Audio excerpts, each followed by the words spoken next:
Good afternoon to all of you. नमस्ते। हम लोग आज जिस सेक्शन पर चर्चा करेंगे वह है इंडियन पॉलिटी, राज व्यवस्था। तो राज व्यवस्था के अंतर्गत जो सबसे महत्वपूर्ण चीज़ है कि कहाँ से इसकी शुरुआत होती है। तो इस शुरुआत को अगर हम देखें तो इसे कहा जाता है कि 1773 रेगुलेटिंग एक्ट से इसका प्रारंभ माना जाता है। 1773 के रेगुलेटिंग एक्ट से। तो रेगुलेटिंग एक्ट का मतलब है कि हम ब्रिटिश ईस्ट इंडिया कंपनी की बात कर रहे हैं, हम ब्रिटेन के साम्राज्य की बात कर रहे हैं, या तमाम चीज़ें हमारे मन में आती हैं। लेकिन यहाँ पर इस चीज़ को आपको ध्यान देना है कि अगर कुछ महत्वपूर्ण घटनाओं को हम देखें तो जो कल पिछले लेक्चर में हमने बताया आपको कि कुस्तुनतुनिया का जो संकट था, कुस्तुनतुनिया का जो वॉर था, युद्ध था, तो वहाँ पर आपने देखा कि जैसे ही तुर्की कुस्तुनतुनिया के युद्ध को जीतता है वैसे ही यूरोपियंस के लिए जो मार्ग हैं एशिया के वह बंद हो जाते हैं। इसका मतलब है कि कहीं न कहीं यूरोप को अपने व्यापार के लिए एक नए रास्ते की तलाश करनी थी। और हमने कल बताया कि आवश्यकता ही आविष्कार की जननी होती है, ठीक है ना। तो जैसे ही उनके ऊपर क्राइसिस आया, संकट आया उनके सामने, तो उन्होंने रिस्क लेना शुरू किया, संकट उठाना शुरू किया। और उसी के लाइन में उन लोगों ने सबसे पहले क्या किया, उन्होंने सबसे पहले आप देखेंगे कि मान लीजिए कि यहाँ पे यूरोप है, यह एरिया यूरोप ऐसे बना हुआ है, ठीक है। तो यहाँ से जब उन्होंने चलना शुरू किया 1492 में, कोलंबस जो हम नाम बता रहे थे, तो वह यहाँ से आता है। तो आप यहाँ पर देखेंगे कि यह मेडिटेरेनियन सी है, भूमध्य सागर है। उसके बाद इधर देखेंगे तो यह अफ्रीका का क्षेत्र है, अफ्रीका का क्षेत्र है। तो इधर हम देखते हैं तो यह अमेरिका का एरिया है, इधर साउथ अमेरिका, उधर नॉर्थ और इधर साउथ। तो वह जो चलता है यहाँ से तो वह कहाँ पे आता है, वह आता है यहाँ, जिसे हमने कल बताया था यह कैरिबियन आइलैंड है, कैरिबियाई आइलैंड है, कैरिबियन सागर है। यहाँ पे पहुंचा तो उसको जाना कहाँ था, तो ध्यान दीजिएगा कि जाना था उसे यहाँ से होते हुए ऐसे ऐसे ऐसे यहाँ आना था, और यह उत्तर महासागरीय से होते हुए तब जाना था एशिया की तरफ, तो भारत की तरफ यहाँ पे जाना था इधर। लेकिन वह वहां पर नहीं पहुंचा, बल्कि उसकी नाव जो है दिशा भटक गई। और जब वह दिशा भटकी तो कहां पे पहुंचा था, नई दुनिया, कैरिबियन सागर के पास वह पहुंचा, तो जिसका नाम उसने क्या दिया, नई दुनिया। बाद में यहां पर एक और नाविक जाता है जिसका नाम होता है अमेरिगो। तो अमेरिगो जब जाता है तो अमेरिगो के नाम पर ही उसका नाम क्या रख दिया गया उस एरिया का, अमेरिका, ठीक है। तो अमेरिका जो है उसका नाम पड़ा। यहां के बाद हमने कहा कि जैसे ही वह नई दुनिया की खोज करता है तो यूरोप को यह पता चल गया कि यूरोप के बाद पश्चिम के तरफ हमारे भी एक दुनिया है, जैसे नई दुनिया, बाद में उसी का नाम हमने कहा कि अमेरिका पड़ा। तो इस तरीके से उसकी शुरुआत होती है। फिर दूसरा पक्ष अगर हम आपको देखते हैं कि दूसरा नाविक वहां से चलता है यूरोप से, और वह जो दूसरा नाविक चलता है उसका नाम क्या होता है, वास्को डी गामा। तो वास्को डी गामा जब चलता है तो उसे पता था कि कोलंबस रास्ता भटक गया था। तो 1498 ईस्वी में, 1498 में अगर हम बात करें तो वास्को डी गामा जो है उत्तर महासागरीय पे किनारे किनारे अफ्रीका के एकदम नीचे नीचे से पहुंच जाता है कालीकट। कालीकट जब वह पहुंचता है तो वहां पर जमोरिन नाम का जो शासक था कालीकट का, वह उसका स्वागत करता है। उसे यह लग गया कि यूरोप से जो कई सालों से हमारा व्यापार बंद था, नहीं हो पा रहा था, वह एक शुरुआत हो सकती है यहां पर। और एक चीज और देखिए कि जिसे आप काली मिर्च कहते हैं, ब्लैक पेपर कहते हैं, तो उसकी डिमांड प्राचीन इतिहास में भी अगर आप देखेंगे तो काली मिर्च को यवन प्रिया के नाम से जाना जाता है। तो काली मिर्च के साथ साथ हम अन्य भारतीय मसालों की भी बात करें, इसकी यूरोप के मार्केट में बहुत डिमांड थी। और जब वास्को डी गामा ने इस मार्ग की खोज की तो यहां से वह व्यापार जो है शुरू हो जाता है यूरोप के लिए, ठीक है। और इसके बाद यहीं जाकर के फिर हम यह कह सकते हैं कि यूरोप की अन्य कंपनियां भी, ये तो पुर्तगाली ईस्ट इंडिया कंपनी भारत आती है, इसके बाद हम बता रहे थे आपको कि यूरोप के अन्य कंपनियों में भारत में आने की एक होड़ शुरू हो गई, और उन होड़ के बीच में, उन कंपटीशन के बीच में अगर हम बात करें तो आप देखिए, जो कंपनी इंग्लैंड से भारत आती है उससे क्या कहा गया, 1600 ईस्वी में जो आती है, 1600 ईस्वी में जो आती है उसे कहा गया English east India company, east India company. ठीक है, तो ईस्ट इंडिया कंपनी की जो शुरुआत है वह भारत में कब होती है, 1600 में। इनका जो अराइवल का ईयर है 1600 में। जब यह भारत पहुंचती है तो इसका जो पहला दौर है, ध्यान से देखिएगा यहाँ कुछ बहुत महत्वपूर्ण बातें। तो ब्रिटिश कालक्रम को हम बेसिकली 3 काल में विभाजित कर सकते हैं।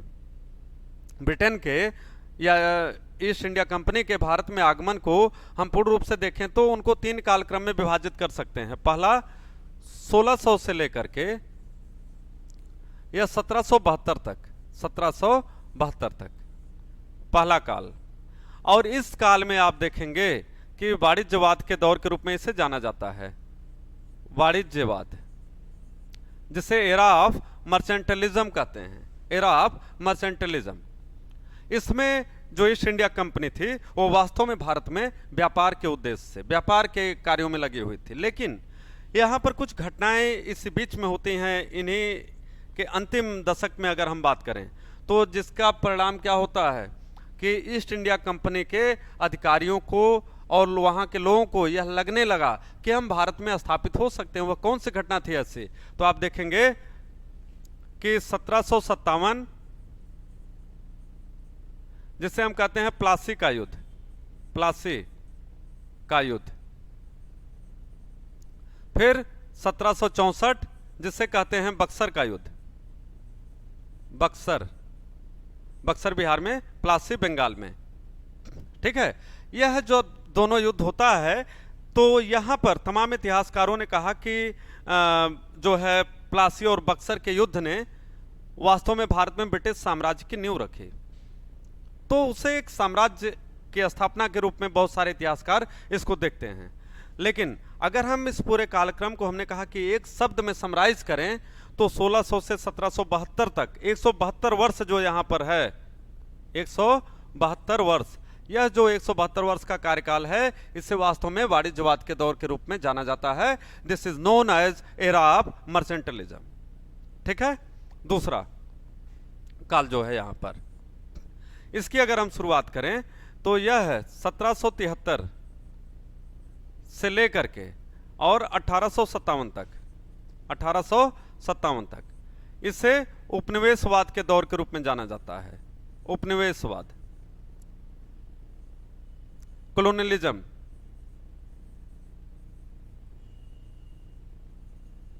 उपनिवेशवाद के दौर के रूप में जाना जाता है।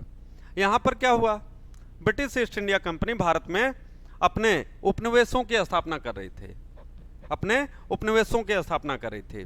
धीरे धीरे वह भारत में जमीन खरीद रही थी, यहाँ पर स्थापित हो रही थी, बहुत सारे क्षेत्रों पर वह कब्जा कर रही थी। यहाँ पर हमने बताया है कि पहले ही चरण में अगर आप देखें तो 1757 में प्लासी का युद्ध और 1764 में बक्सर के युद्ध ने इस बात को स्पष्ट कर दिया कि British east India company Bharat में अब स्थापित हो रही है। वह यहाँ पर शासन प्रणाली में एक अपना वर्चस्व स्थापित करना प्रारंभ कर दी।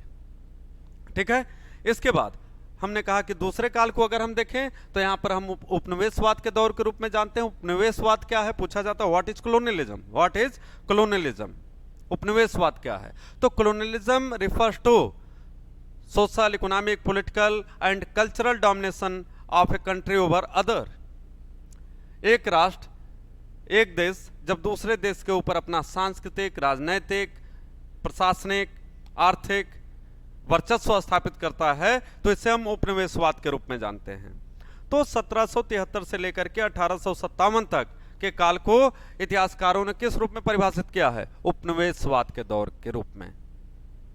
ठीक है, और यही 1773 है जहां से हम कहते हैं रेगुलेटिंग एक्ट आया, और उस रेगुलेटिंग एक्ट के माध्यम से हम यह कह सकते हैं कि भारत में एक उपनिवेशवाद की शुरुआत होती है जो 1857 ईस्वी तक चलती रही। ठीक, तीसरा काल जो आप देख सकते हैं पूरे ब्रिटेन के भारत में आगमन को, वह होता है 1858 से लेकर के और 1947 तक, जिससे हम कह सकते हैं कि कुल 90 वर्ष का मामला था।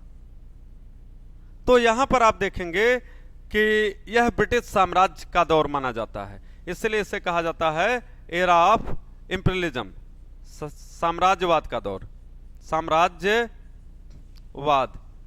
का दौर, इस रूप में इसे जाना जाता है। ठीक है, एरा ऑफ इंपीरियलिज्म, इंपीरियलिज्म, तो इसको इस रूप में जाना जाता है। इसमें क्या होता है कि total control of one country over other. तो टोटल कंट्रोल का मतलब किसको रिफर कर रहा है? तो कहता है political, economic, social, cultural, administrative etcetera. तो यहां पर यह दौर शुरू होता है। ठीक है, तो यहां पर यह बताया जा रहा, देखिए अब शुरुआत यहीं से करते हैं। इस चीज को ध्यान में आप रखिएगा कि कैसे हमें भारत में संवैधानिक विकास को पढ़ना है। यहां पर सबसे पहली जो घटना आपको बताई जा रही है वह है कि भारतीय संविधान के ऐतिहासिक विकास का सन 1600 ईस्वी से शुरू होता है तथा उसी समय ब्रिटेन में ईस्ट इंडिया कंपनी की स्थापना होती है। तो ब्रिटिश ईस्ट इंडिया कंपनी की स्थापना का तात्पर्य हुआ कि यहां से कहीं न कहीं ब्रिटेन ने भारत के संवैधानिक विकास में अपना अप्रत्यक्ष रूप से या बाद में हम कह सकते हैं प्रत्यक्ष रूप से भी एक संपर्क बढ़ाना शुरू कर दिया। ठीक है, इसके बाद अगर हम देखते हैं तो 1773, जहां से हम बात शुरू कर रहे थे कि 1773 से वास्तव में भारत में संवैधानिक विकास प्रारंभ होता है। तो अगर हम देखें कि 1773 के काल को, जिसे हम रेगुलेटिंग एक्ट के नाम से जानते हैं, रेगुलेटिंग एक्ट के नाम से जानते हैं, तो यहां पर क्या चीजें हो रही थी? यहां पर कह रहा है कि ब्रिटिश सरकार ने कंपनी में व्याप्त भ्रष्टाचार एवं कुप्रशासन को दूर करने के लिए 1773 ईस्वी को रेगुलेटिंग एक्ट पारित किया। यह एक फैक्ट है, इस फैक्ट को आपको ध्यान देना है कि 1773 ईस्वी को ब्रिटिश सरकार ने कंपनी में व्याप्त भ्रष्टाचार एवं कुप्रशासन को दूर करने के लिए रेगुलेटिंग एक्ट पारित किया। इस लाइन को आप याद करिए। तो इंपॉर्टेंट चीज यह है कि भ्रष्टाचार एवं कुप्रशासन को दूर करने के लिए रेगुलेटिंग एक्ट कब आता है भारत, या इसका संबंध किससे है? तो कहता है कि 1773 ईस्वी से। फिर है रेगुलेटिंग एक्ट के द्वारा अगला काम क्या होता है? यह सबसे महत्वपूर्ण बात यहां पर बताई जा रही है कि रेगुलेटिंग एक्ट के द्वारा कलकत्ता में सुप्रीम कोर्ट की स्थापना की गई। कलकत्ता में सुप्रीम कोर्ट की स्थापना की गई। तो आप यहां पर ध्यान से देखिए, आज जिसे आप सुप्रीम कोर्ट के रूप में जानते हैं, इसकी शुरुआत कहां से होती है? इसकी शुरुआत होती है 1773 ईस्वी के रेगुलेटिंग एक्ट से। ठीक है, 1773 ईस्वी के रेगुलेटिंग एक्ट से। तो यह जो कंसेप्ट हम सुप्रीम कोर्ट या सर्वोच्च न्यायालय का सुनते हैं, जो संस्थाएं आज हम देख रहे हैं, इन संस्थाओं का विकास का श्रेय किसको जाता है? रेगुलेटिंग एक्ट 1773 को। इसका गठन कैसे होता है? तो कहता है कि इसके अंतर्गत एक मुख्य न्यायाधीश तथा 3 अन्य न्यायाधीश थे। कुल मिलाकर के टोटल सदस्यों की संख्या कलकत्ता के सर्वोच्च न्यायालय में कितनी थी? 4। एक मुख्य न्यायाधीश जिनका नाम था sir Elijah Aamby, sir Elijah Aamby, एवं 3 अन्य न्यायाधीश थे। तो कुल न्यायाधीशों की संख्या कितनी हुई? 4। ठीक है, तो इस रूप में हम देखते हैं कि एक न्यायपालिका की शुरुआत, आधुनिक न्यायपालिका की शुरुआत का श्रेय किसे जाता है? तो 1773 ईस्वी के रेगुलेटिंग एक्ट को जाता है। ठीक है, इसके बाद कह रहा है सुप्रीम कोर्ट के निर्णय के विरुद्ध अपील कहां की जा सकती थी? तो कह रहा है कि सुप्रीम कोर्ट के निर्णय के विरुद्ध अपील जो है प्रिवी काउंसिल में की जा सकती थी। ठीक है, तो आपके दिमाग में एक सामान्य सा प्रश्न उठता है कि प्रिवी काउंसिल क्या थे? प्रिवी काउंसिल क्या थे? तो प्रिवी काउंसिल को आप ऐसे समझिए कि यह उन लोगों का प्रतिनिधित्व करती थी जिसमें तमाम रजवाड़े, राजा महाराजा और ब्रिटिश क्राउन, ये तमाम लोग जो है उसमें शामिल थे, जो बड़ी बड़ी हस्तियां थीं। तो उनके निर्णय के खिलाफ आप सीधे सीधे प्रिवी काउंसिल में, मतलब हम सीधे बात कर सकते हैं कि ब्रिटिश क्राउन को मामला रिफर हो जाता था। ठीक है, इस तरीके की चीजें यहां पर दी गई हैं। उसके बाद अगर हम आगे देखें थोड़ा सा, तो कह रहा है कि act of settlement, act of settlement जिसे आप यहां देख रहे हैं, तो यह कब आता है? 1781 ईस्वी में। यह किस लिए आया था? तो कह रहा है कि रेगुलेटिंग एक्ट की त्रुटियों को समाप्त करने के लिए, रेगुलेटिंग एक्ट की त्रुटियों को समाप्त करने के लिए एक्ट ऑफ सेटलमेंट। सेटलमेंट का मतलब क्या होता था कि कैसे British east India company Bharat में लैंड परचेज करेगी, कैसे वह भारत में सेटल्ड करेगी, यह चीज उनके दिमाग में आ रही थी बात। कहता है इस एक्ट के तहत कलकत्ता के गवर्नर को बंगाल, बिहार तथा उड़ीसा, कलकत्ता के गवर्नर को बंगाल, बिहार तथा उड़ीसा के लिए भी कानून बनाने का अधिकार दिया गया। लेकिन यहां रेगुलेटिंग एक्ट में एक चीज ध्यान देने की है आपको, वह क्या थी कि गवर्नर जनरल का नाम यहां पर पूछ लिया जाता है। गवर्नर जनरल, तो इनका नाम क्या था गवर्नर जनरल का? Warren Hastings, Warren Hastings. ठीक है, यह गवर्नर जनरल बने। और जब यह गवर्नर जनरल बनते हैं तो इस बंगाल का जो प्रोविंस था, बंगाल प्रेसिडेंसी जो थी, इसके अंतर्गत कह रहा है कि यह है बिहार तथा उड़ीसा के लिए भी कानून बनाने का अधिकार इसको दिया गया। तो कह रहा है कि इस एक्ट के तहत कलकत्ता के गवर्नर को, कलकत्ता के गवर्नर को तीनों प्रांतों बंगाल, बिहार तथा उड़ीसा के लिए कानून बनाने का अधिकार यहां पर दिया गया। ठीक है, इस लाइन को एकदम याद कर जाइएगा कि गवर्नर जनरल कैसे बनाया गया 1773 के रेगुलेटिंग एक्ट के द्वारा, तो वॉरेन हेस्टिंग। तो इस प्रकार से अगर हम देखें तो रेगुलेटिंग एक्ट के तहत, रेगुलेटिंग एक्ट के तहत अगर हम बात करें तो यहां पर कुछ महत्वपूर्ण चीजें आपको ध्यान देनी है। वह क्या है कि जैसे दो स्तर पर यहां पर परिवर्तन देखने को मिलता है। पहला प्रशासनिक स्तर पर, प्रशासनिक स्तर पर। तो प्रशासनिक स्तर पर हमने कहा कि गवर्नर जनरल के पद का सृजन किया गया, के पद का सृजन किया गया। और दूसरा अगर हम बात देखते हैं तो वह न्यायपालिका के स्तर पर, न्यायपालिका के स्तर पर।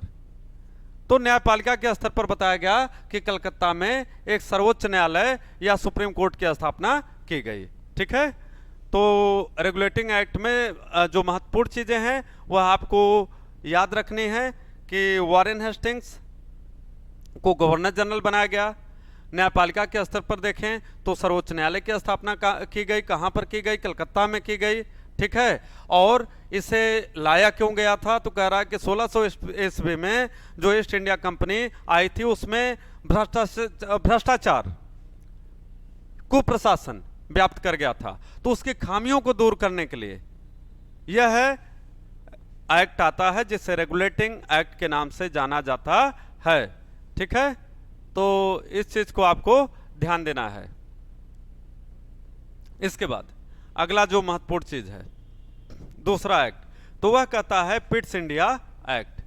पिट्स इंडिया एक्ट, तो पिट्स इंडिया एक्ट को अगर आप देखें तो इसके अंतर्गत क्या क्या होता है? 1773 में रेगुलेटिंग एक्ट आता है। इसके बाद 11 साल बीतते बीतते जो है अगले एक्ट की जरूरत पड़ गई ब्रिटेन को। क्यों? क्योंकि कहीं न कहीं भारत में ब्रिटिश ईस्ट इंडिया कंपनी का जो हस्तक्षेप है वह बढ़ रहा था, वह है बढ़ रहा था। तो इस चीज को ध्यान दीजिएगा कि ब्रिटिश पार्लियामेंट ने कंपनी के ऊपर अपने प्रभाव को और मजबूत करने के उद्देश्य से 1784 ईस्वी में पिट्स इंडिया एक्ट पारित किया। ब्रिटिश पार्लियामेंट ने कंपनी के ऊपर अपने प्रभाव को और मजबूत करने के उद्देश्य से 1784 में पिट्स इंडिया एक्ट पारित किया। मतलब कि जो ब्रिटिश क्राउन था, जो ब्रिटेन का सम्राट होता था, वह कहीं न कहीं ब्रिटिश ईस्ट इंडिया कंपनी को जो पावर दी गई थी उस पावर को कम करना चाहता था, उस शक्ति को कम करना चाह रहा था। ठीक है, इसलिए इस एक्ट को पारित किया गया। इसमें क्या किया गया तो कहता है कि पिट्स इंडिया एक्ट ने कंपनी के व्यापारिक एवं राजनीतिक कार्यकलापों को एक दूसरे से अलग कर दिया। पिट्स इंडिया एक्ट ने कंपनी के व्यापारिक एवं राजनीतिक, दो शब्द याद रखिएगा, व्यापारिक एवं राजनीतिक, इसको और इसको एक दूसरे से अलग कर दिया। ठीक है, और इसका परिणाम क्या हुआ ब्रिटेन में? कह रहा है कि इस एक्ट के विवाद को लेकर लॉर्ड नॉर्थ तथा फॉक्स, यह दो लीडर थे ब्रिटेन में, कंजर्वेटिव पार्टी और लेबर पार्टी के, कि कह रहा है कि मिलीजुली सरकार को त्यागपत्र देना पड़ा। तो यह दोनों, एक लेबर पार्टी और दूसरा जो है लिबरल पार्टी, यह जो पार्टियां थी उनकी एक मिलीजुली सरकार थी, तो उनको क्या करना पड़ा? त्यागपत्र देना पड़ा था। ठीक है, क्यों? क्योंकि कहीं न कहीं ब्रिटिश ईस्ट इंडिया कंपनी का ब्रिटेन की संसद में एक वर्चस्व स्थापित था। बहुत सारे लोग जो है लॉर्ड नॉर्थ या लॉर्ड फॉक्स के विचारधारा से ताल्लुक नहीं रखते थे, वह उससे सहमत नहीं थे। ठीक है, इसके बाद अगर हम बात करें तो कंपनी के वाणिज्य संबंधी विषयों को छोड़कर सभी सैनिक, असैनिक, राजस्व संबंधी मामलों को एक नियंत्रण बोर्ड के अधीन कर दिया गया। क्या कह रहा है? कंपनी के वाणिज्य संबंधी विषयों को छोड़कर के वाणिज्य को अलग कर दिया गया तथा सैनिक, असैनिक, राजस्व संबंधी मामलों को एक नियंत्रण बोर्ड के अधीन कर दिया गया। ठीक है, बोर्ड ऑफ कंट्रोल जिसे कहते हैं, बोर्ड ऑफ कंट्रोल। तो कहता है कि यह सारी चीजें जो है एक बोर्ड ऑफ कंट्रोल के अंतर्गत रख दी गई। फिर कहता है कि इस अधिनियम द्वारा, यह बहुत इंपॉर्टेंट शब्द है, द्वैध शासन की शुरुआत होती है। 1784 के पिट्स इंडिया एक्ट के द्वारा किसकी शुरुआत होती है? तो कहता है कि द्वैध शासन प्रणाली की शुरुआत होती है। ठीक है, और यह कब तक चलती है? 1858 तक।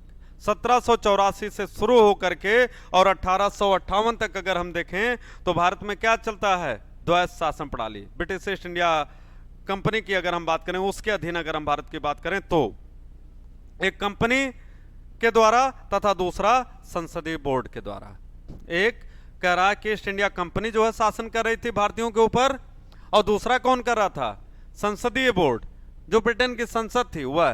तो कहने का मतलब है कि जो उनका प्रशासन था वह दो स्तर पर था, दो स्तर पर। इसीलिए क्या कहा जा रहा? द्वैध शासन प्रणाली। द्वैध का मतलब होता है दो, द्वैध शासन प्रणाली की शुरुआत होती है।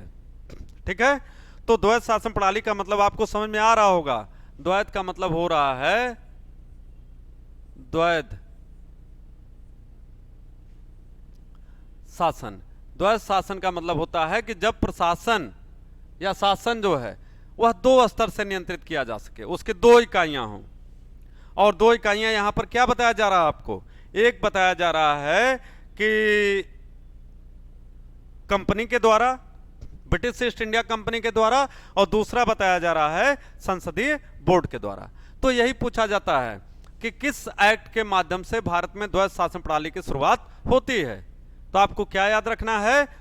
Pitt's India act 1784। और यह प्रश्न याद रखिए कि एक नए ढंग से भी आता है क्या, जब मैच करने के लिए दे दिया जाता है, ईयर मैच करने के लिए एक्ट का नाम दे दिया जाएगा और ईयर दे दिया जाएगा, और करेक्ट सीक्वेंस आपको जो है मैच करना पड़ेगा।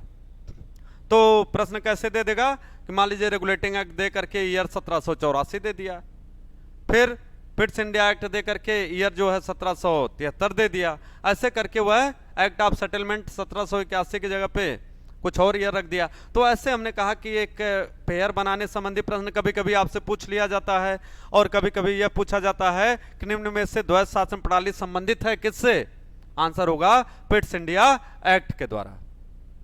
ठीक है, इस चीज को आपको याद रखना है। तो आगे बढ़ा जाए कि कैसे कैसे भारत में ब्रिटिश ईस्ट इंडिया कंपनी स्थापित हो रही है, कैसे कैसे चीजें डेवलप कर रही हैं कि जिसके परिणाम स्वरूप आजाद भारत का यह जो संविधान आप देखते हैं उसके निर्माण में कैसे यह जो पूरा एक संवैधानिक इतिहास है यह महत्वपूर्ण रहा है। अगला जो पॉइंट है उठा रहे हैं हम यहाँ पर, वो आप देख सकते हैं 1786 का अधिनियम। ये बहुत महत्वपूर्ण नहीं है आपके लिए, लेकिन फिर भी जो लाइन आपको याद रखनी है, कह रहा है कि इस अधिनियम के द्वारा गवर्नर जनरल को विशेष परिस्थितियों में अपनी परिषद के निर्णयों को रद्द करने तथा अपने निर्णय लागू करने का अधिकार दिया गया। क्या कह रहा है? इस अधिनियम के द्वारा गवर्नर जनरल को विशेष परिस्थितियों में अपनी परिषद के निर्णयों को रद्द करने तथा अपने निर्णय लागू करने का अधिकार दिया गया। गवर्नर जनरल को मुख्य सेनापति की शक्तियां भी मिल गई थी। गवर्नर जनरल की पावर को यहां पर आप देखिए इस एक्ट के माध्यम से तो क्या किया गया? बढ़ाया गया। ठीक है, कंपनी के पावर को सीज किया जा रहा था, लेकिन गवर्नर जनरल का जो पद था उसके पावर को यहां पर कहीं न कहीं बढ़ाया जा रहा था। तो इस चीज को आपको यहां पर याद रखना। खैर यह आपके लिए बहुत महत्वपूर्ण नहीं है, यह बहुत महत्वपूर्ण है। 1793 का चार्टर एक्ट, 1793 का चार्टर एक्ट। अच्छा, एक चीज और आप लोगों को बताना है, चार्टर का मतलब क्या होता है? चार्टर, चार्टर क्या है? चार्टर का तात्पर्य होता है अध्यादेश।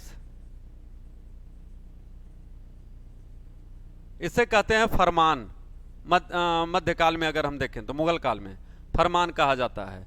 इसी को शाही आदेश भी कहा जाता है, शाही आदेश। और अगर हम इंग्लिश में देखें इसे तो हम इसे कहते हैं रॉयल ऑर्डर, रॉयल ऑर्डर। ठीक है, तो यह क्या होता था? यह वह ऑर्डर होता था जो प्रत्यक्षतः डायरेक्टली किसके द्वारा पास कर दिया जाता था। तो आज के समय में अगर हम बात करें तो यह अधिकार किसको है? राष्ट्रपति को। लेकिन अगर हम ब्रिटेन की बात करें तो वहां पर वहां के क्राउन को, वहां के सम्राट को या साम्राज्ञी को, जो भी होता था, क्राउन शब्द इसलिए प्रयोग किया जाता है, तो वहां के क्राउन को यह आदेश जारी करने का अधिकार था ब्रिटेन के संविधान के मुताबिक। फिर यहां पर कह रहा है कि इसमें पूर्व के अधिनियमों के सभी महत्वपूर्ण प्रावधानों को शामिल किया गया था। इस अधिनियम की मुख्य जो बातें हैं वह क्या हैं? पहला पॉइंट यहां बता रहा है, ध्यान से देखिएगा। कंपनी के व्यापारिक अधिकारों को अगले 20 वर्षों के लिए बढ़ा दिया गया। मतलब कि अब 20 साल के बाद आज जो अधिकार दिया जा रहा है कंपनी को, व्यापारिक अधिकार, वह 20 वर्ष के बाद क्या किया जाएगा? रिव्यू किया जाएगा, उसकी समीक्षा की जाएगी। 20 वर्ष बाद उसकी समीक्षा की जाएगी, रिव्यू किया जाएगा। यह पहला इंपॉर्टेंट चीज है यहां पर। इसलिए आप बाद में देखेंगे कि 1793 के चार्टर के बाद, 1793 के चार्टर के बाद जो है कैसे कैसे चार्टर आता है। 1793, इसके बाद आता है 1813, फिर आता है 1833 और फिर आता है 1853। अगला इसलिए नहीं बता रहे हैं कि उसके बाद 1857 की क्रांति हो जाती है। तो देखिए सब 20-20 वर्ष के बाद आता है, सब जो है 20-20 वर्ष के बाद आता है। 1793 से 20 वर्ष बाद 1813 का चार्टर आता है। 1813 के बाद 1833 का चार्टर आता है 20 वर्ष बाद। फिर उसके 20 वर्ष बाद आता है 1853 का चार्टर। ठीक है, दूसरा पॉइंट जो महत्वपूर्ण है, नियंत्रक मंडल के सदस्यों का वेतन अब भारतीय कोष से दिया जाना तय हुआ, जो 1919 तक जारी रहा। कहां तक? 1919 तक। इसका तात्पर्य देखिए क्या था। कहने का मतलब है कि ब्रिटिश ईस्ट इंडिया कंपनी को अपनी सैलरी, जो रेवेन्यू था, उसी से जनरेट करना था। अपने रेवेन्यू के द्वारा ही सैलरी उन्हें पे करने थे। तो कहता है कि नियंत्रक मंडल के सदस्यों का वेतन जो पहले कहां से आता था? इंग्लैंड से आता था। वह वेतन अब कहां से दिया जाएगा? कहता है भारतीय कोष से, भारतीय खजाने से दिया जाएगा। ठीक है, क्यों? क्योंकि यह मैसेज जाने लगा था कि British east India company Bharat के व्यापार में बहुत फायदे में है, वह एक गोल्डन दौर में चल रही है, सुनहरे दौर में चल रही है, उसको खूब वहां पर फायदा मिल रहा है। ठीक है, मलाई काट रहे हैं सारे लोग। तो यह एक कंसेप्ट यहां पर डेवलप हुआ, इसलिए वहां से निर्णय लिया गया ब्रिटेन से कि जो इनका वेतन है वो कहां से दिया जाएगा, तो कह रहा है कि भारतीय कोष से। अगला कह रहा है कि गवर्नर जनरल का बंबई तथा मद्रास प्रेसिडेंसियों पर अधिकार स्पष्ट कर दिया गया। गवर्नर जनरल का बॉम्बे तथा मद्रास, मतलब जो बंगाल का गवर्नर था, बंगाल का, तो इसके पावर को कहां बता दिया गया कि बॉम्बे प्रेसिडेंसी पर उसका क्या अधिकार होगा और मद्रास के प्रेसिडेंसी पर क्या अधिकार होगा। इसलिए एकदम यहां पर क्लियर कर दिया गया कि क्या क्या पावर गवर्नर जनरल को बॉम्बे और मद्रास प्रेसिडेंसी के अंतर्गत प्राप्त होगा। ठीक है ना, तो इस चीज को यहां पर आपको ध्यान देना है। इसके बाद हम देखते हैं 1813 का चार्टर एक्ट।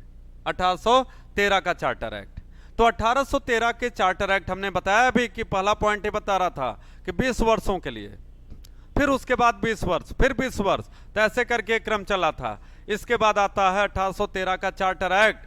तो 1813 का जो चार्टर एक्ट आता है, यहां पर जो महत्वपूर्ण चीज है वह ध्यान रखेगा, यहां से बहुत महत्वपूर्ण बातें शुरू होती हैं। कहता है कंपनी के एकाधिकार, व्यापारिक एकाधिकार, कंपनी के व्यापारिक एकाधिकार को समाप्त करने, ईसाई मिशनरियों द्वारा भारत में धार्मिक सुविधाओं की मांग, लॉर्ड वेलेजली की भारत में आक्रामक नीति तथा कंपनी की सोचनीति आर्थिक स्थिति के कारण 1813 का चार्टर अधिनियम ब्रिटिश संसद द्वारा पारित किया गया। ठीक है, तो समस्याएं बहुत सारी आ रही थी। क्या था? पहला चीज, कंपनी के व्यापारिक एकाधिकार को समाप्त करना था। कंपनी के व्यापारिक एकाधिकार को समाप्त करना था। वह व्यापारिक एकाधिकार क्या था कि company, British east India company England की इकलौती कंपनी थी जो भारत में व्यापार कर रही थी या जो एशिया में व्यापार कर रही थी। ब्रिटेन की अन्य कंपनियों को भारत में व्यापार करने का मौका नहीं मिल रहा था। तो यहां पर संसद ने यह स्पष्ट कर दिया, ब्रिटेन के संसद ने, कि भैया ब्रिटिश ईस्ट इंडिया कंपनी कब तक भारत में मलाई काटेगी। और कंपनियां वहां डिमांड कर रही थी कि हमें भी मौका दिया जाए, हम उनसे ज्यादा पैसा आपको देंगे। तो एक जो प्रतियोगी मार्केट है, कॉम्पिटिटिव मार्केट है, एक लेसेस फेयर इकोनॉमी की जो बात हो रही थी, जिसकी न्यू एडम स्मिथ ने डाली थी इंग्लैंड में, उसकी शुरुआत यहां पर आपको स्पष्ट रूप से दिख सकती है। तो कह रहा है कंपनी का भारतीय व्यापार का एकाधिकार समाप्त कर दिया गया, यद्यपि उसका चीन से व्यापार तथा चाय के व्यापार पर एकाधिकार बना रहा। मतलब चाय और चीन को छोड़ करके बाकी अन्य मामलों में ब्रिटेन की दूसरी कंपनियों को भी भारत में आने का मौका दिया गया। चीन पर ब्रिटिश ईस्ट इंडिया कंपनी व्यापार करेगी, चीन से चाय पर ब्रिटिश ईस्ट इंडिया कंपनी का एकाधिकार बना रहा, किंतु अन्य जो मामले थे वह ब्रिटिश ईस्ट इंडिया कंपनी के हाथ से जाते रहे। ठीक है, तो इस चीज को आप यहां 1813 के चार्टर के द्वारा आप देख सकते हैं। ठीक है, फिर क्या किया गया कि इसके अंतर्गत ईसाई मिशनरियों को भारत में धर्म प्रचार की अनुमति दी गई। ईसाई मिशनरियों को भारत में धर्म प्रचार की अनुमति दी गई। तो हम यह भी कह सकते हैं कि यही वह दौर था जब भारत में ईसाइयत की शुरुआत हुई।